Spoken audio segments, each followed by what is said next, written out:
All right, let's jump into things. Thanks for a little bit of the weekend wrap. Where we at? 12:28 on what was it? 28th of June.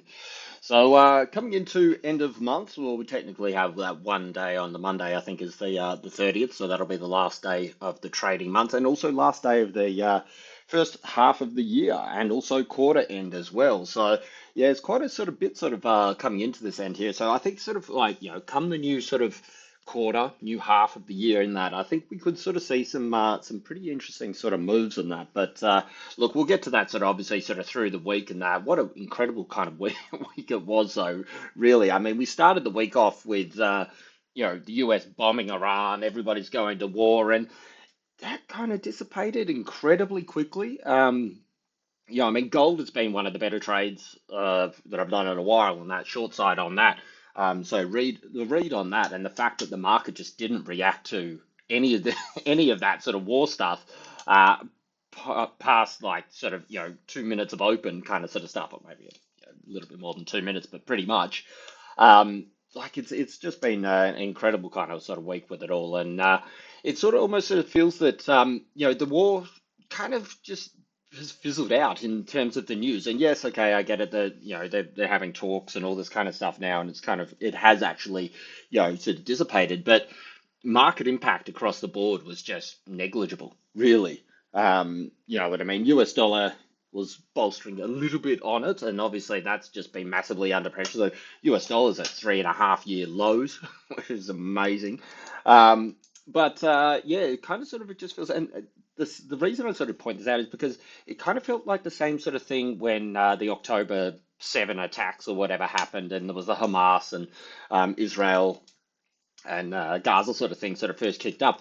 That really felt like it dissipated quite quickly as well. So I've traded through a couple of these sort of war kind of sort of things and that now, and this being the sort of third one, and the sort of the first actually sort of being the Ukraine sort of war when that sort of started, which remember is still ticking ticking on in the background, which everybody seems to sort of forget. Every now and then Zelensky sort of pops up in the news or something like this. But presumably all these things are still going on. They're still fighting.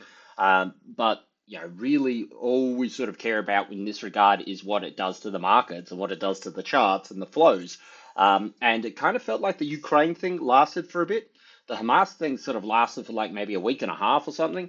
The Hamas, I mean, the Gaza, whatever that one October was, a year and a bit ago. And then this one sort of, it was a couple of days, if that. Like, I mean, you look at equity markets are just like pumping to the highs. Like, I'll get onto the news because that's the sort of the place to be with it all. But I mean, have a look at these sort of bounce back things here. Like, they are just not shaking at all. Like, that's a yes, this is Nasdaq, like they're all very similar charts in that, and they've got little channels, and they're still blowing out the top of it all. So the market really hasn't really cared a great deal about this sort of war stuff, and that's where we started the week. Now we've sort of ended the week, and the point that I'm actually getting to with all this is what's next, and what's the next sort of market narrative that we're sort of looking for, and it seems like now tariffs are back on the agenda. And I haven't sort of made myself completely au fait with the developments overnight, but from what I saw briefly in that, there's an issue now with sort of Canada and the US again.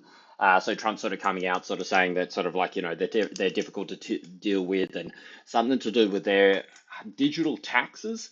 I think it was, or digital property taxes or something like this. So I'll have to look a little bit more into that. But it was after I'd sort of wrapped up for the week, and market got shook a little bit on that. So I think that's going to be the talking point for the week. So that's what I'm going to be looking out for sort of headlines with. So a very long-winded way of getting round to that. But this is the point that the market moves on and it finds a new narrative, and then that's what you look for. You're looking for the new headlines. You're looking for what's going to drive it with that sort of with the flows basically through the week. So anyway, after that sort of opening sort of monologue, have a quick look through at the data. So overnight in that we had PCE. So PCE was the big one that we were kind of looking for because remember at the moment sort of Powell's sort of the only one. All right, I'm back. So where was I at? Look, I think it was about PCE, and PCE, as we saw, is like a little bit of a jump up here. And of course, this is what they sort of say is the Fed's preferred measure of inflation. And this is just a month on month. So, look, above expectation is moving in that direction. Okay, so there is a little bit of this inflation, and this is what Powell was kind of sort of talking about. And this is why they're sort of thinking, look, it's not right to necessarily preemptively cut and then find that inflation does flow through to the other parts. You see CPI go up, you see PPI go up, and then you've got inflation back on the cards. Because remember, it's the dual mandate of the two. It's the sort of inflation on one side, I mean, basically employment and the economy kind of on the other side. So you want to avoid that sort of recession. And if we look at the top here, remember these are the sort of unemployment claims that we had this week. 236 was actually moving down. So while this is sort of like a lower number, plus you've got a little bit of inflation coming up, that's actually sort of okay. Well, it's not too bad.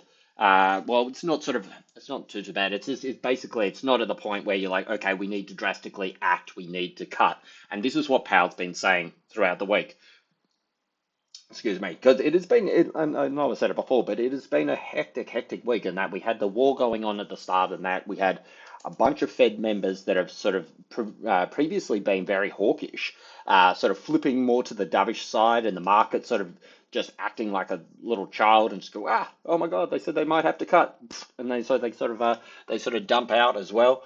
So it's been a very hectic sort of week with it all.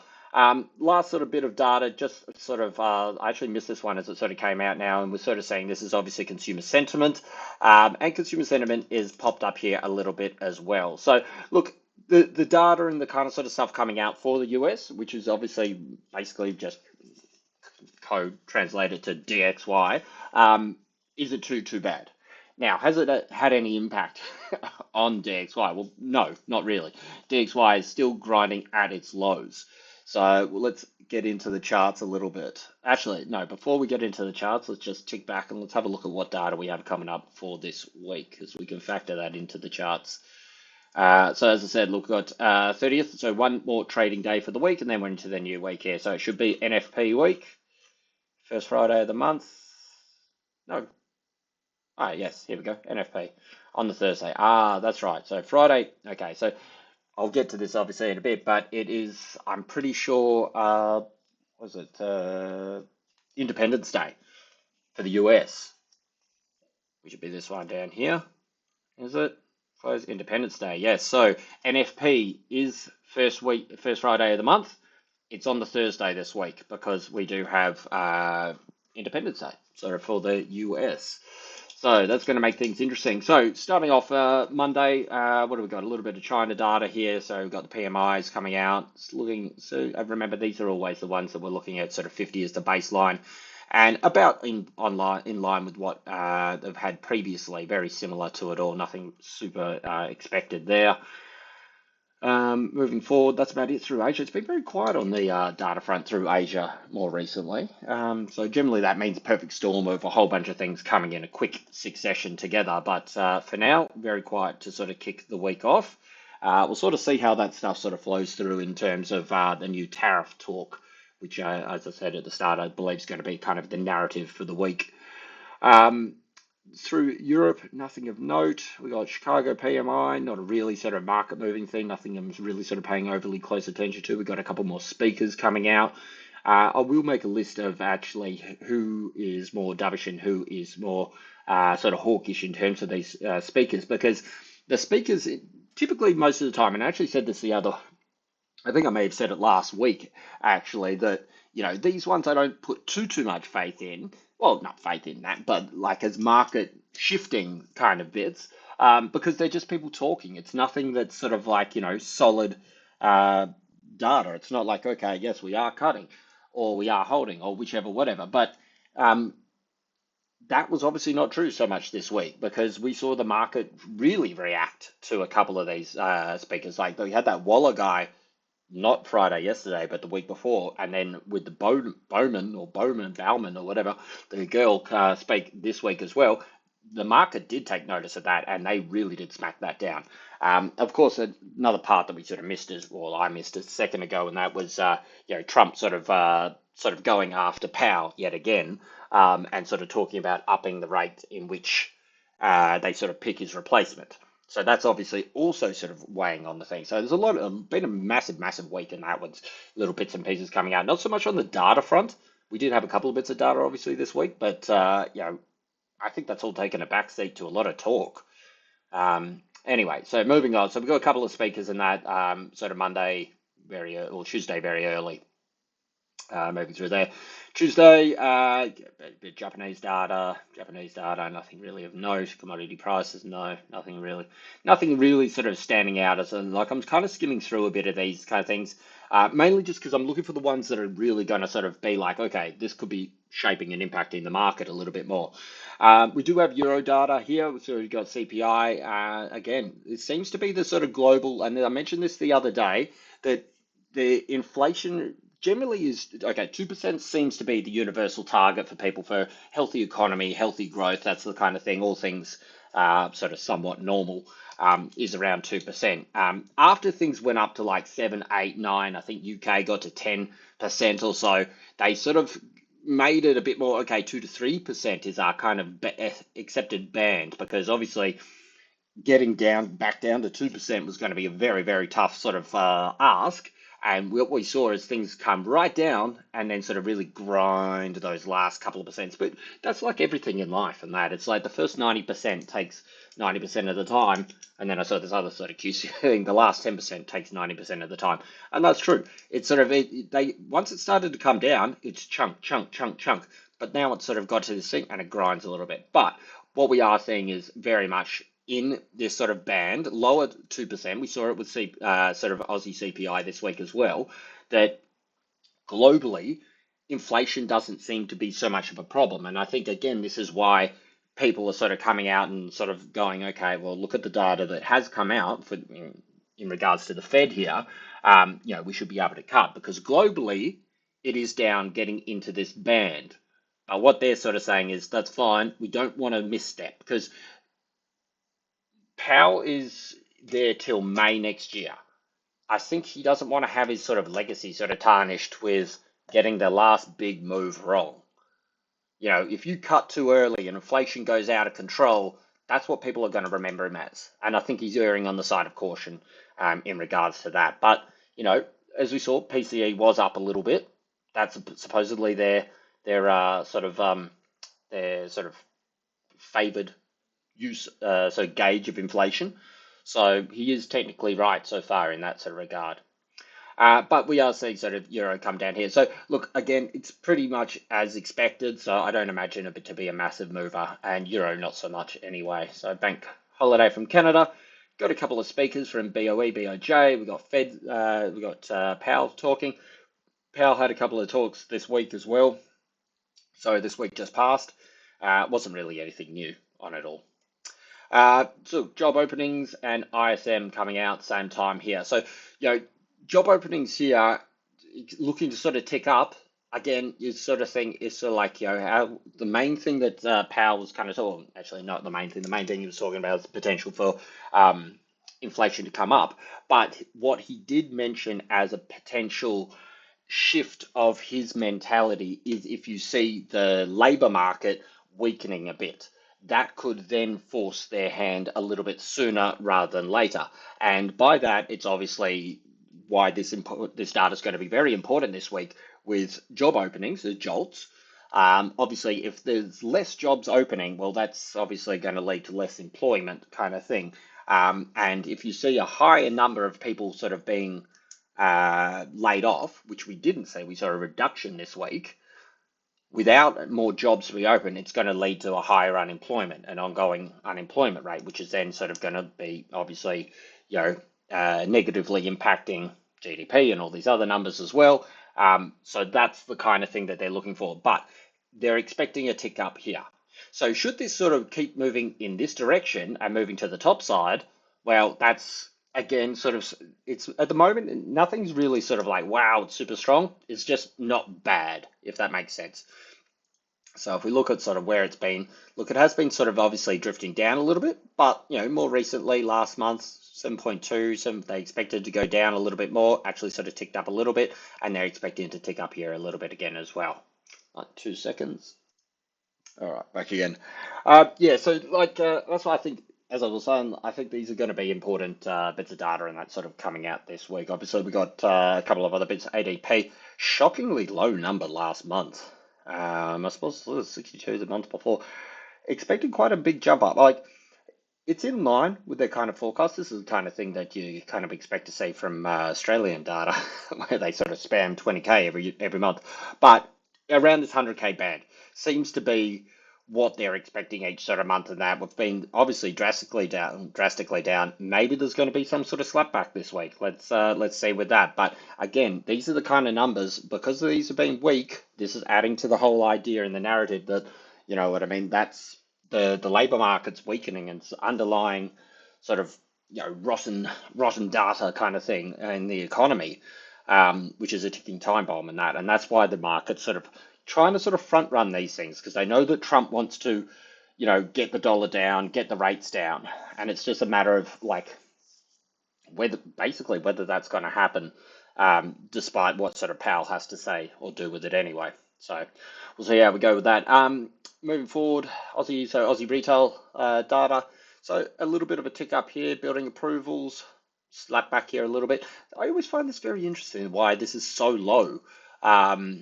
What are we looking at the last couple of months? Yeah, I mean, look, these are incredibly weak numbers on that. I mean, look, everybody says they have a sort of housing problem and that, but you sort of think that's a very easy sort of fix. Like, get those sort of red tape sort of moved out of the way, so you can actually sort of move forward and actually get a bit more sort of housing built. Anyway, we've got retail sales, a little bit of a tick up here. I'll get to Aussie because Aussie was, look, it failed in the short term, but actually had its highest weekly close for 8 weeks this week. So it's 8 weeks it's been testing above 65 and unable to get a close above it, and it did this week. So very, very interesting sort of with that one there, but obviously I'll get to that on the chart. So a little bit positive on the retail sales. We'll see a bit of a more positive idea with Aussie. Aussie at the moment, though, pretty much, I think I've heard different things, 85, 90, 95% chance of cuts. And it seems pretty much, I mean, CPI came in at 2.1%, which is below the expectation, which was 2.3%, which is right down into that sort of that target sort of level there. So I think if they're going to cut, this is the time for them to do it. Which is coming up in a couple of weeks as well. So I would say most of that's probably almost sort of priced in, because Aussie's, as I said, it recovered very strong. But again, I think the Aussie moves are really just off the basis of the US dollar weakness, opposed to it being anything spectacular. Because, as I said, we're pricing quite a few cuts this year. So I think 325 base point cuts, so 75 base point by the end of the year, yet it's still pushing at the highs. So if that's pricing it in, oh, jeez. All right. Anyway, move along. As I said, we've got ADP. Go through the rest of this. Nothing really sort of importance to myself anyway. ADP, a little bit of a tick up here. That'll be one to watch as well. But of course, NFP is the bigger one with it all. There's always been this sort of thought that ADP could be a bit of an indicator for NFP. It never really seems to sort of stack up though. Like sometimes it's up, sometimes it's down. I think the correlation's pretty much blown on it.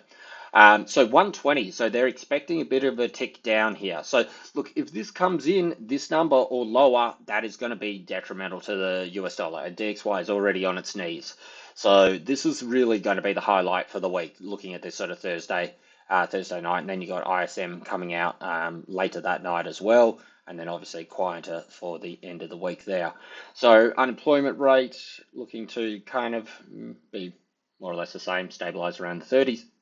Again, these are the numbers all coming out all at the same time. So if we see unemployment is expected to tick up, so that's obviously not good for US dollar. Employment, so jobs added, not good, like a tick down, not good. Unemployment up, not good. Unemployment claims, so I think these are sort of more of just the sort of this unemployment rate overall. I think it's, don't quote me on this, but I'm pretty sure that, to be counted for this, you've got to be unemployed for like 4 weeks or something like this. And the claims is obviously new claims for each week and that. So I did see something actually in regard to this unemployment, because of course over in the US and that they have these like mass tech layoffs. But what they were saying is that sort of in the past they've sort of had these sort of big tech layoffs, and that's sort of like pretty much sort of been like a sort of bad publicity for the companies. They're like, oh my God, these big sort of things like Meta or Tesla or whatever, the fired X amount thousands of employees, and it makes them look bad. So now what they're doing is like a rolling month on month sort of firing, I guess, laying people off. So it's avoiding these like massive spikes, but it does it almost sort of hides the numbers a little bit. So it's an interesting thing to sort of look for. So excuse me, quite a bit of data coming out this week, and employment is going to be the main one in my opinion, NFP, and it's not looking particularly great for US dollar. So the question is with it, how much of that is already priced into the US dollar movement? Because we're at sort of like 3.5 year lows, did stabilize a little bit through the last session of the week. The sort of tariff talk and that is not great for US dollar. So we'll see how we go. Let's jump onto the charts though. So look, we got DXY. This was the little chart that I sort of put up Friday morning, and I said, look, it has a little bit of a wedge sort of forming here, and it's quite interesting actually because although it sort of didn't really sort of like break, retest, and then explode up. Of course, we got the gaps here, we got the gaps up here, we got technically what would have been the measured move up over here. Um, it kind of like sort of found that little resistance there, and even right through to the end, and that it sort of left it sort of untouched. So all in all, it's obviously just sort of like kind of found itself a little range down the bottom here. So I think we could use this week to sort of see, is this going to push out the top? We've still got those same targets, close those gaps. I don't know if that measured move really kind of holds any weight now because it kind of failed and then it sort of failed again. Look, I'll leave it there, see how the market reacts to it, but I'm not putting a lot of weight on the idea that this will have it too much there. So if we step back a little bit and we go, okay, so why or how did it sort of find a little bit of support? And we can see that we actually had this kind of like falling resistance from way back. And look, it's not really typically the kind of sort of setup that I would be using, this to here, but it does seem to line up. It comes in confluence with these previous kind of support areas that we sort of marked out, which I called more sort of speed bumps. Sort of like, they're not major support zones and that, but it's a little area where, we marked it out and the market kind of pretty much sort of held and reacted here. So I think there's a couple of technical reasons why you might be seeing this thing hold around here. And we await to sort of see what is going to happen from this data. Now, if we sort of see a move down from US dollar here, there's no real sort of technical sort of things. Okay, yes, we've got this other little speed hump here. We got supports down at 95 or so. But I would say if you can't hold this, you're going to see some sort of form of capitulation. If you see a form of capitulation, then there's a good chance that maybe you get an explosion back up the other side. Generally, that's what happens after a capitulation because they're just liquidating all positions. And then, okay, now we can move back in the other direction with it all. The flip side of this is that you actually have some data which isn't too bad, and maybe you start to sort of see this thing just a bit more of a larger sort of stabilized move back up, maybe around sort of these kind of levels over here. It's a bit hard to sort of get too pumped about things because realistically, it just can't get off the ground. It had these big supports through here, gave way, gapped. It's not even closing its gaps at the moment, as you can see. Generally, sort of I found with these things, if it'll either close the gap straight away and run away with it, that leave no gap behind, that kind of thing. If not, it'll come back in Europe and then it'll close the gap. Tried to here, sellers will say, nah, we're taking it lower anyway. Bang, and so we've left these two gaps here. Now, these will still remain targets at some point, meaning that sort of there's a good chance that we do see some sort of, whether it's narrative driven or whichever, whatever, data driven to get to these sort of points, but you probably will still see reactions at these levels as well because people are still watching gaps. It's just how the gap theory kind of thing works. Very rarely do we ever just leave gaps not to all. Though if you don't close them within 24 hours, it could be up to 2 weeks. That's what I've kind of found. And, we're sort of, move this here so we can actually see the date at the time. This was Tuesday this week. So, I mean, this is already a week that it's going to be at like a week if we get there in 2 days. but it can be within that kind of period here. So look, I think sort of it's been certainly taken a bashing in that. Tariffs aren't, if that's the narrative, if that's the direction that they start to talk about things this week, well, we know how the markets reacted previously to the tariffs. Not great. Well, market, I mean, sort of DXY. So we'll see how things go with that. I think sort of first things first, get out of this little box down the bottom here. I think you need to sort of get above. It did try to close up a little bit higher here, but we saw a lot of things kind of reverse in the last few hours. So I don't know if that's mainly probably more positioning, because this is from 4 o'clock onwards kind of thing down here. And obviously it sort of bounced back here quite strong and then found sellers, boom, boom. But as I always sort of say, disregard the last couple of hours of the week. Maybe that could include this little bullish sort of move here as well. But most people, aren't really at their desks and doing that kind of stuff there. So, again, what I'm sort of going to look for first of all is just going to be a sort of a break of this kind of box here. Breakout box at the bottom here. So I think any sort of move up here, that's your first target, close that gap, maybe use this as a back test, and that would be your way to sort of move forward. But I think a close above sort of, 97.50, geez, these are low levels, is going to be the sort of way you get forward there, like this. So that's kind of what I'm looking for there. I think with this large bits of data coming to the end of the week, I don't know if we're going to get a breakdown prior to it. I mean, look, anything's possible at the moment, but it has obviously sort of for the time being stopped 1, 2, 3 drives at the bottom here. This last drive here has obviously come in at a little bit less on the sort of sell side of pressure. So you did see that kind of, I guess, assumed reaction through this period here. So it's, I don't know if you want to call that technically a negative divergence. I don't think it is, but you can see that this is definitely a level where the market says, hey, look, if I've got a shot for it, I'm going to buy it. Buying pressure wasn't quite, and this is what I say. So it's a negative divergence in the sense, well, it's not technically not a negative divergence, I should say, but it did come back down to the same level, but the buying pressure was obviously a little bit higher, and we've seen that resulting move up here. So this is why you don't necessarily need a textbook negative divergence in this regard to see the reaction that it happens with it, in my opinion, my experience. So look, that's it's not too bad. I think with the large bits of data coming out, I'd be surprised if we get a breakdown prior to it, unless we get some sort of shocking headlines, which means more likely a bit of a grind to maybe sort of a little bit of a move up over here, peel off some positions, and then see where the data comes out. If we can get a little bit higher, say we can get back up around 98 before that data coming out, it would actually give me a little bit more confidence, because it actually sort of like even bad data, okay, boom, you sell it down, all you're doing is selling back down to this base over here. But if we come into that data and we're already dribbling along the bottom, so if we're already if we sort of do this through Monday, Tuesday, Wednesday, and then the data comes out and we're here, watch out, because that's a good chance to go like this. I don't think this is going to be the course of action, but I mean, look, anything, you got to plan for everything. But the idea, I think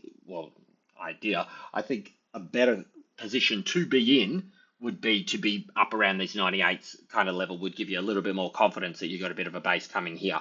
But should DXY be crawling at the bottom over here when NFP is due? So if we're here at Thursday, I'd be very cautious, because that's going to be super susceptible to bang, just absolutely bucketing down. So that's something to sort of be watching out for. But yeah, I think first things first, outside this little box for some direction, I think these gaps would probably be a good little target. Let's just see, again, look, it's headline mania at the moment. It's not really sort of a lot of data kind of stuff. It's like, oh, somebody said something, quick, dump US dollar. That's the theme at the moment. So move along, we got gold. So gold's actually been one of the better trades that I've done for quite a while here. I think we're $200. I've been doing a separate sort of standalone gold videos and that. Basically, I started it's just a separate little playlist on the channel, just purely for gold, shorter, moving from it all. From the top up here, we've seen pretty much a $200 pullback. So this has been one of the better trades. So the largest sort of theme that I'm looking at with gold was the fact that they were just selling into these things regardless of this whole sort of, war sort of thing going on. We saw this little 3 drive. We had the negative divergence. We had the sort of the sort of rising wedge. all these things were sort of leading me to just go, okay, hold on, wait. If they want to run this thing higher, this is from the fundamentals kind of side of things. With war, tariffs are still going. This should be going higher. That's how it should have kind of technically worked. But they sold into it, and they sold into it, and they sold into it, and then I think this is where we started the week, was it? Yeah, here's Monday, so 23rd there, and we had America bombed them over the weekend, and look at the reaction that it garnered. A little bit of it up, and then basically, not bang, bang, bang, bang. And all that did was provide a technical backtest for this wedge here. And obviously, we saw this thing dribble, dribble, dribble down, which is fine. I mean, this is, as I said, it's been a great trade. It's respecting the chart beautifully. This is the course, and this is what I sort of said, the course of action. This is what I was saying. Down into this zone, look for a bounce, and the second effort. This is what's going to come. So this is a perfect example of what I talk about every day, is the whole idea of it's all about that second effort. You got three legs. One leg down here, you find support. Support, okay, where we find support, we found it previous places before. Up, find resistance. Where was resistance? Resistance was at our previous support level here. So this is where the sellers came in, and this is the leg that we were interested in. This is the one where we're like, okay, look, if it targets these lows, it's going to go down here. And this is what we saw. It's happened exactly as that. So that's been a great trade. But so where are we at now? And we could sort of say, look, it kind of closed down. It was a pretty decent little close here just on a daily. This is on the daily here now underneath this kind of support zone. We saw it obviously sort of hold this area a couple of times on the way up, but bang, shot back down here. If we get onto a small time frame, we can see how this is sort of playing out, and you can see it moved down. Okay, it didn't come to this price target. This price target actually should probably be a little bit higher with it all, but anyway, regardless of it all, the point is it came down underneath that zone and then bounced back up. It's the same price action on every time frame. It's just that obviously higher time frames are sort of garner more of an actual result. Like, it's going to mean more than say a 15-minute time frame to a 4-hour, to a daily, to a weekly, this kind of stuff. So look, it moved down here. That's fine. Spiked up. It found resistance where it should have on point, and it's still closing down to the downside here. So I think sort of like, it's in an area where we've seen market try to respond and try to hold it previously. Now we've got to sort of ascertain, is this going to move up here a little bit further? It's going to come down further. What's it going to do? So we get on to at least minimum probably 4 hour to get a bit of a better idea about this, because a couple of things now, as I said, is we've got this new sort of shift, and we know that if the war was the driver, well, supposed driver, it didn't actually do anything, but if that was the sort of the main thing that was moving the market, that's what the headlines were. And this is what it's all narrative-based sort of stuff. It's not always just about the economic data. It's about what story they're sort of selling. And then, they weren't selling the story of the war. It was happening. But the point is they were using that as, okay, this should be moving the market because of the war, because they dropped bombs, all this kind of sort of stuff. Well, we know that if war was the main sort of topic or conversation for the market to be moving, they were selling into gold based on that. If the narrative changes, and this is why it's I know it's a long-winded sort of thing at the start, but if the narrative now changes and if tariffs are back on the cards as the talking point, are we going to see gold react like we did previously when tariffs were the talk? Because this is the tariff talk here, where we went up $400 or whatever it was, 500 bucks in like 2 weeks, which was insane. Are we going to see? Probably not going to see this again. I don't think we are. Look, honestly, it's the shell shock factor in that and super uncertainty is kind of dissipated a little bit. But even if we don't see something like this, could we potentially see some more upside? And I think there is a possibility for that. So I do think that sort of if you look at the technicals and that, I think I'm happy with the idea that we're sort of moving down here. If you look at this thing on a weekly, actually, it's a very nice sort of rejection of a failed breakout on the weekly. And this is another sort of chart that I put up a couple of times where we sort of had this little range through here, broke out to the top, and that's obviously swiftly rejected, bang, bang down here. But if we look at these things on the technicals on the weekly, well, you got test to the top side, and it's come very close to this lot here. Sorry, it's a failed breakout there.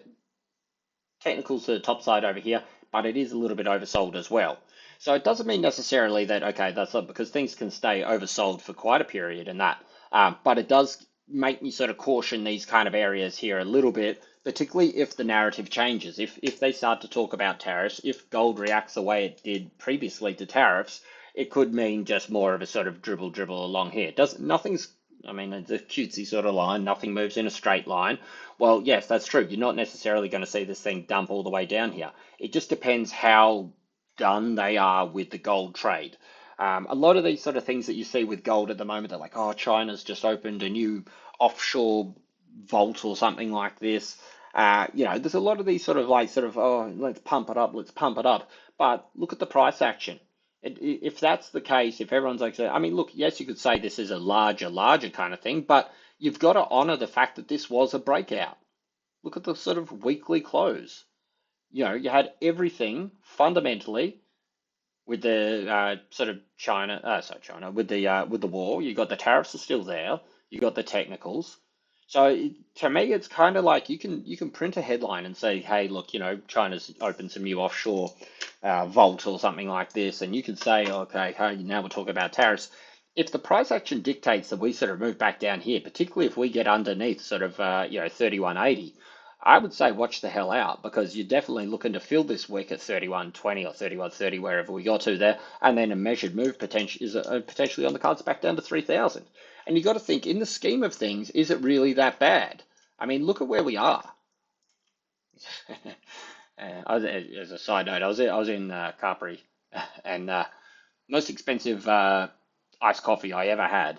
It cost me $52 for two iced coffees, and they were rubbish. But the line with that is the guy is like he justified the price. He said, "Look at where you are." Anyway, so look at where we are here in this big run. And this is after a large consolidation period. This is a consolidation period here, a couple of years or something. I think we're bouncing here. But in the grand scheme of things, if you come back down here from those 2022 lows up until our most previous highs, this is still back around the 23%, which, you know what, is starting to look like a pretty juicy target. Yes, we're a little bit sort of oversold. We're not fully down here yet, though. But as I said, I think sort of look, if you get particularly a close underneath 3170, I think 3000, wherever we are, 3050 is a pretty good target. It's lining up with a measured move of this failed breakout.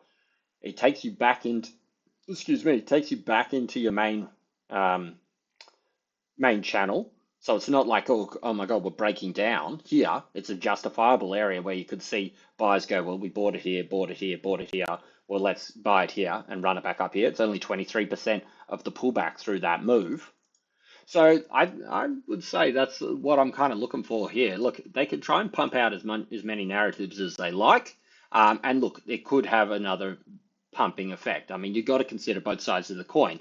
But as the technicals, certainly, I'll be looking for a bit more downside. Like the thing is, this is quite a sort of like two strong weekly sell-off candles in a row. When was the last time we had that? I suppose you had these two here, and then it jammed right back up here. So okay, maybe that's not the best argument for it, but it's been a while since we've had two strong candles coming down like this, and this at least sort of if you look at this area here, I suppose this. I guess that was just channel support, that kind of level around here. No, so trying to sort of that's the problem with doing these things on the fly. Trying to sort of look at the charts myself as well. Anyway, look, I think this is kind of a question zone between here and say 3200. Close underneath 3200. I think you're going down to 3000, 3050, 3020, whichever, whatever. This kind of area down over here and that. Which again, look, it's only the 23%, which is incredibly bullish still. It just gives everybody a chance to shake out a lot of the sort of extra steam that's on here, because here's your channel, you're broken out and you've kind of gone off on its own tangent over here. So we'll see how this one goes. I know it's a long-winded way around it all, but I would say sort of, yeah, certainly these are kind of the areas that I'm looking for through here, but a close underneath 3200, definitely underneath 31, you're looking for this move back down to 3030. So we'll see how we go. That's a bigger picture, how we can actually sort of trade for it. Sort of through the week, I think, just look for continuation. So just put in a little alert underneath that wick. and let's just say continuation. And then we can have a look at what's happening there, because of course, it's the same sort of thing. You got your one leg down here, you come up, you found resistance, you want to tackle these lows, reset that sort of whole lower, support, resistance, bang, continuation on the downside there. I think that's potentially what we could be seeing. So that kind of lines up with anything. No, nothing of interest there. But I do think we still have a little bit more downside to go, definitely. This is the point of having a bunch of these charts. But as I said, around just I need to consolidate this all onto one chart. But yeah, certainly underneath 3,200 and then underneath 3,130, I think we sort of look down towards that sort of 3,000. Of course, look, it's a long way to go, but let's see what happens with this tariff talk, because I think that's the main thing.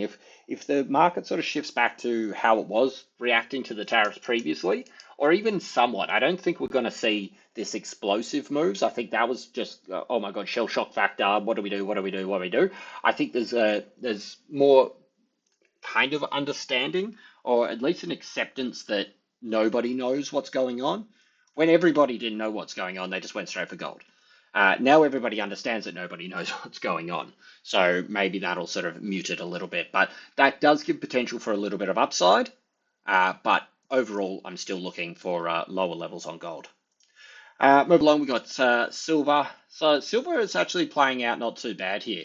So I've been moving this little move. This is where we were looking at sort of through the week. Sort of a downside move, then move back up, and you did pretty much get this. I thought it would have come back down a little bit lower. I haven't got a position on silver, but I thought we would have got a touch up of this sort of rising support. But you did get the shakeout. You pushed up to the top side here. This is an ugly kind of neckline, but it is a level in which every time it's been underneath it, the market's really sort of snapped it back up. So as you can see here, but what it is kind of almost giving rise to is a little bit of a head and shoulders. Up over here was a little thing going. This kind of thing here, which is worth taking note of, because obviously these are sort of, reversals. And it's coming at the right time, end of a trend. This is the thing that a lot of people don't understand about in, particularly inverted heads and shoulders. I see people do a lot of, is that they're not continuations. Like you don't sort of get a massive thing here, head and shoulders continuation. I mean, look, you can, because on a smaller time frame, you can see a turnaround using a head and shoulders. So it's all relative to what you're doing. But typically, when you see something that's going to be trend changing, it's going to be at the end of obviously a trend, and that's why it's a reversal sort of thing. So look, it is sort of holding this zone here, same sort of deal. This is the kind of area that I'm really looking for. I think the longer you grind here, if it does come down, this is more what I'm looking for downside here, and this goes in line with what I'm looking for with gold as well. Look, it's still incredibly bullish, because if you think this big bounce back here, it's right up into the top here. You know what I mean? Even in this last leg, it's up around the sort of, came down to around the 38%. So it's still very bullish, but I think we're going to get to a point this week. This is coming to the tip of a triangle. You got 14-year zones, which it's respecting on both sides pretty much. I think this is going to break. I mean, a wedge is reversal, head and shoulders is reversal. If this thing goes out the top, well, I got it wrong. But, with a head and shoulders and also a wedge, I think, and a support to break as a horizontal, I think that could open up to a little bit of downside. Cool, move along. We've got Aussie. Oof, Aussie, jeez. So I put a chart up, which, again, I've got to consolidate these charts. Maybe I'll do this over the rest of the weekend. We'll see how we go. But I put up just the analysis yesterday, and I said, look, we were up around this point here. I think where was it? It was just here. And I said, look, this rising support is what I was kind of looking at. You could see that obviously, came back to it all. There's no channel forming in this, because this has come up here, it's moved back, okay, it's made its little support here, and then just grinded up the side over here. But a couple of things to unpack from this. It broke this rising support. This always needs to be honored, in my opinion. I think generally this is one of the most reliable things. Horizontals are great, but I think once you break that trend, the price needs to be punished a little bit, so to speak. And I think sort of what we can see with this is that basically it came up, retested the underside of that channel, sold down, second effort, and sold down. And so I said in the thing, look, this move, this whole sort of thing, breaking the channel, the rising support, this can be negated if it closed above 65.60. That was my sort of line. I was saying, look, above 65.60, okay, this thing's going to move higher. Because if you look previously at what this has done on these little drive ups to these areas, and I covered this yesterday in the analysis, that look, it's taken out the high, sold down. Oops. Took out that high, sold down, swing low, bang, and you can see the resulting action came to the downside there. So, each time it's taking out highs and it's not moving any higher. This time here, it took out the highs because this high is above this high, 65.60. We know the 60s, I always mention the 60s is a reoccurring level with the Aussie, same with the 90s. And it failed to do so, and blah, blah, blah, blah. And I said, look, if this fails to close above 60, which it did, we're going to see a dribble back down to low 65s. And where we get to, 65.08. So, and where did it come in? Well, it came in exactly top side of this little range that we had previously. And also it's a larger, higher time frame range that we've got marked out here as well. It's also the bottom side of that previous triangle, the wedge. So this shook down out here. And this is the thing, this is why I said this week was massive. We had this incredible sell down here, an incredible sort of move back up. It's now sort of like, these things are warning signs to me, because it's kind of like, and I said this, that it's, this is typically what oil does. It'll move down here, gets in a hole. I was short from over here, come down here, just didn't stick to my normal plan. Sort of went, okay, I'm going to swing this one. I'm going to ride this thing. And of course, all the way back up. That's great. That's what you get for trying to do something different. Regardless, the fact that now it's taken out the highs, it seems to me each time it's going to a new high, it's searching for a little pool of stops. And this is what I said yesterday. If you want this thing to go, it needs to go bang and explode up, because there needs to be a bunch of sort of stops up here and people and the bigger participants in the market saying it is going higher. It's not getting that every single time, and when it doesn't get it, it fails. When it doesn't get it, it fails. When it doesn't get it, it fails. Look, that's on the sort of more short-term, medium-term kind of thing. Bigger picture with Aussie, I guess, is a weekly. And the weekly, if we sort of zoom out a little bit, let's delete some of the stuff. The weekly actually looks like it could do something, in the sense of this is a big bullish engulfing candle. It was first close above 65. Look at this, 1, 2, 3, 4, 5, 6, 7 weeks. It's every week tested above 65 and failed. Could this be the week? Well, it's incredibly overbought on a weekly. So that would be okay. Things because it's been overbought since back here. So it can stay overbought for a while. So that's not really something to sort of say, hey, it's got to come back. But I think the fact that, again, look, it's still getting stuck at that 61. You want to see that close above 60, 65, 60. That's the trigger level. I mean, it did bounce back up, about sort of 30, 25, 30 points or so into close. So it actually almost got back down. So it's basically got back down to this zone, which we sort of said a second ago. And then it sort of bounced back up off the top there. So look, I'm not really I think US dollar is due for some sort of recalibration, a little bit of a bounce at some stage. So it's hard for me to sort of get too pumped up about Aussie going higher, particularly with so many rate cuts coming. Look, equity markets still keep pumping, so that's keeping it up. Copper's very strong, that's keeping it up. So look, there's arguments for both sides of this thing, and the price action, as I said, that's what I'm looking for with gold, is I guess what we have to accept with Aussie as well. And the price action is going to be a close above 65.60. 65.60 takes you above this 61% retracement from October lows to down in April lows, that big shakeout there. If you can get a close above here, that's the trigger for this thing to go a little higher, in my opinion. And then we can work out where we're going to be looking at from there. I mean, you do have this massive, massive falling resistance coming in around this level here. So look, we could be opening up for a higher move with Aussie, 100%. Though, as I said, I wouldn't mind. I would like to be long Aussie in the second half of the year. I just find it hard to be buying it at this level here. I would like to be buying it back down here for like one last deep shakeout and then move to the top side there. But, just because you want it doesn't mean you're going to get it. So that's the bigger picture with Aussie. The fact that, as I said, we broke down here, it did find support. Okay, that's fine. This is what I'm watching for this week. Take out the wick, so back underneath 65.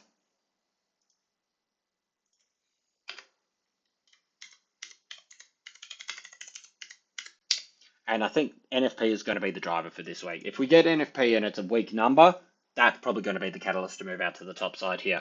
But you can see there's so many different things that you're trying to sort of measure off. It's like, oh, is it respecting this? This was top side is a little consolidation. Moved out top here, bang, it's come back down here. It has just been choppy as all hell.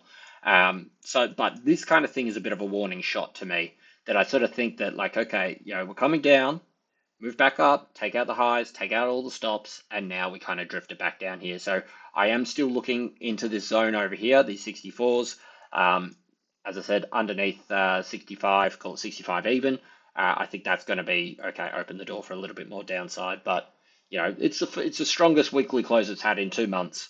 So you need to respect that a little bit on the top side, yeah. But as I said, till it finds that big explosion out the top here, gets a close above 65.60, I think you're just more in the idea that we just continue this dribble drift around these zones over here. Move along, we got copper. Copper had a big week. Sold down, and look at this. That is just exactly what we were kind of looking for here. So this was the analysis on the Friday. I said, look, these are going to be your buy zones back down over here. Market said, yep, that's cool. Let's send it right into the buy zone. Let's move it straight back up. So this is why, some people sort of like an anti sort of technical analysis, but whatever, that's them. What we could see here was obviously sort of top side of this little triangle, which they used to explode it out, move back down. There's also the rising support through this area here, and they moved it back up. So that's a beautiful setup there. And this is, again, probably why you're starting to see Aussie obviously hold up a little bit more, because Aussie loves strong copper. That's a good sort of sign for it all. Got it sort of really hitting into this resistance zone a number of times. I mean, look at this thing on a weekly, it must be pretty strong. Look at that, bang. That's the equal high weekly close from that big drop down that we had. Was that end of, so that's like kind of, because remember, it capitulated, and then it had that little thing, and then April came in down there, that big sort of April sell-off kind of thing started. So it was already moving down prior to that, but what it has done is come back up into this zone over here, which is probably a daily zone.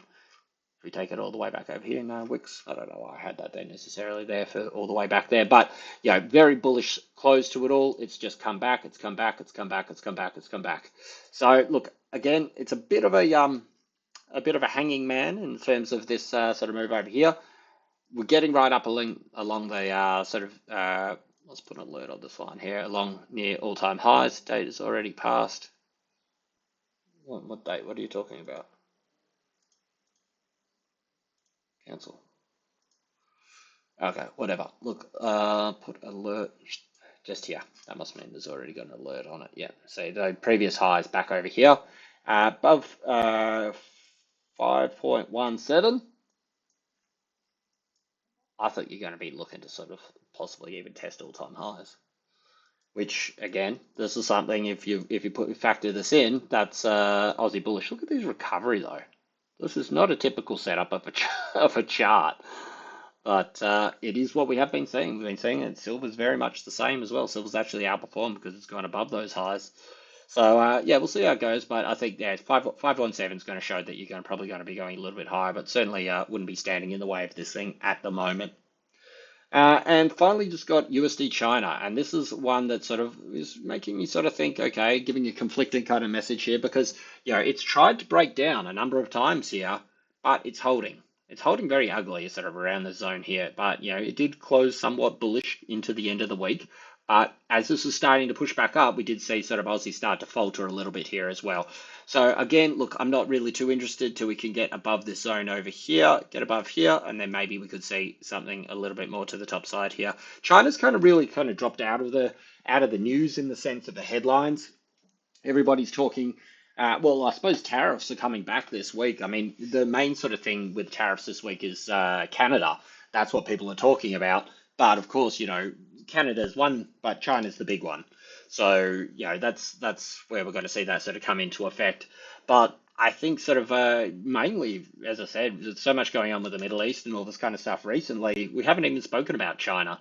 And the chart's just drifting along here.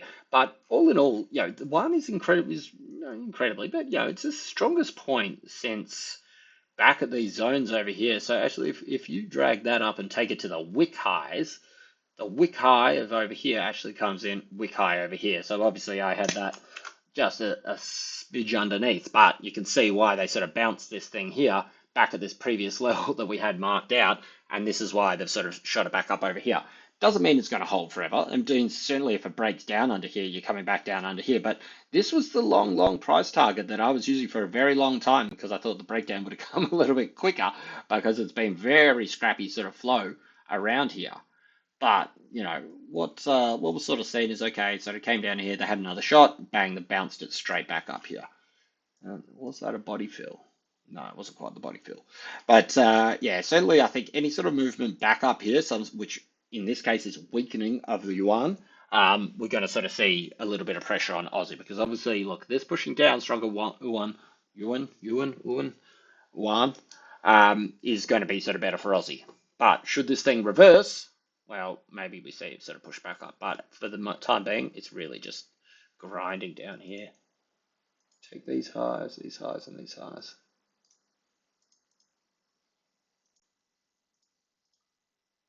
Make it this color. Make it a bit thinner.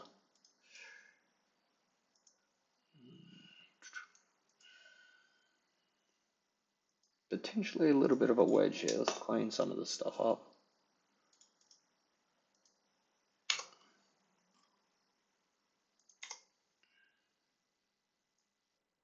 Yeah, I'm pretty happy with that bottom line there. You got a little bit of an overshoot here, but you got very much wicks. 1, 2, 3, 4, and we're talking wicks to the point here. And then you got kind of 4 up over here as well. This is starting to look like a bit of a sort of wedge kind of thing down here. Swing high, same level that we've already got marked out above here. Should this break out, we could see this push back up. Detrimental for the Aussie, better for the USD. So we'll see how that one sort of plays out. All right, that's it for me.